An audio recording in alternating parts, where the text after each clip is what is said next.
పారిపోయాడు అని అన్నాడంట. వాడెవడో నాకు తెలియదు. వీడు డెఫినెట్గా తెలుగుదేశం గుండా అయి ఉంటాడు. ఆ గుండా వెనుక ఒక అమ్మాయిని కూడా తీసుకొచ్చాడు. నేను ఒక్కటే చెప్తా ఉన్నా, ఎవరైనా కూడా, నేను ఈరోజు ఇక్కడ వచ్చాను, నాకేం సెక్యూరిటీ లేదే, ఏ ఒక్క పోలీసు నా దగ్గరికి రాలేదే, నాకు పర్సనల్ సెక్యూరిటీ కూడా లేదే, నేను ధైర్యంగా వచ్చా. వీడెవడో టైం చెప్పి నువ్వు ఫలాని దగ్గరికి రా అని చెప్తే ధైర్యంగా నేను ఒక్కడనే వెళ్తా. ఈ రకంగా ఏదో వచ్చి నేను భయపెట్టేస్తాను, నేను కొట్టేస్తాను, చంపేస్తాను అని ఈ రకంగా భయపెడితే తాటాకు చప్పుళ్ళకు భయపడేటటువంటి వాడిని కాదు అని నేను చెప్తా ఉన్నా. పత్రికాముఖంగా చెప్తా ఉన్నా, వీడికే చెప్తా ఉన్నా. నువ్వు టైం చెప్పరా, నేను వస్తా, లేదా నువ్వు మా ఇంటికి వచ్చి వాడు విజయసాయిరెడ్డి గారు ఎక్కడ అన్నావు కదా, నువ్వే చెప్పు, మీ ఇంటి అడ్రస్ చెప్పు, నేను వస్తా, చూసుకుందామని అన్నటువంటి విషయాన్ని నేను చెప్తా ఉన్నాను. నేను దీన్ని బట్టి ఒకటే అర్థం చేసుకోవాలి, ఏ ప్రభుత్వం అధికారంలో ఉన్నా,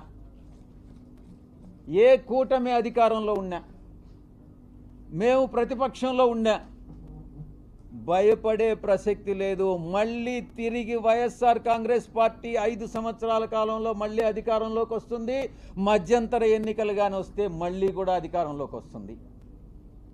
ఎవరైతే తోక ఆడిస్తున్నారో ఆ తోక ఆడిచ్చే వాళ్ళందరినీ తిరిగి కత్తిరిస్తామని నేను పత్రికాముఖంగా చెప్తా ఉన్నా. ఇక బాబాసాహెబ్ అంబేద్కర్ గారు రాజ్యాంగాన్ని రూపొందించినప్పుడు రాజ్యాంగ రూపకర్త 4 స్తంభాలని నిర్మించారు. 1 పార్లమెంటు, 2 బ్యూరోక్రసీ, జ్యుడిషియరీ, ఆ తర్వాత మీరు 4th పిల్లర్ ప్రెస్. ఏంటి ఉద్దేశం, ఏంటి రాజ్యాంగంలో ఉన్నటువంటి ఉద్దేశం ఏంటి? తరతరాలుగా ఈ యొక్క అణగారినటువంటి వర్గాలు, తరతరాలుగా వెనుకబడినటువంటి వర్గాలు,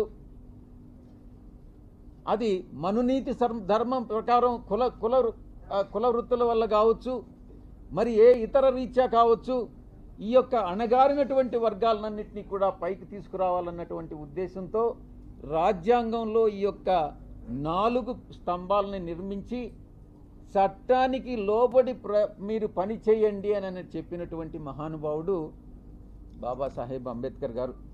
అందుకే ఈ ఇన్స్టిట్యూషన్స్ అన్నీ కూడా మీకు మీ బాధ్యతలను గుర్తు చేస్తా ఉన్నా. మీడియాకి అంతరాలు లేనటువంటి సమాజమే మన ధ్యేయంగా ఉండాలి అన్నటువంటి చెప్పినటువంటి వ్యక్తి గొప్ప వ్యక్తి బాబాసాహెబ్ అంబేద్కర్ గారు.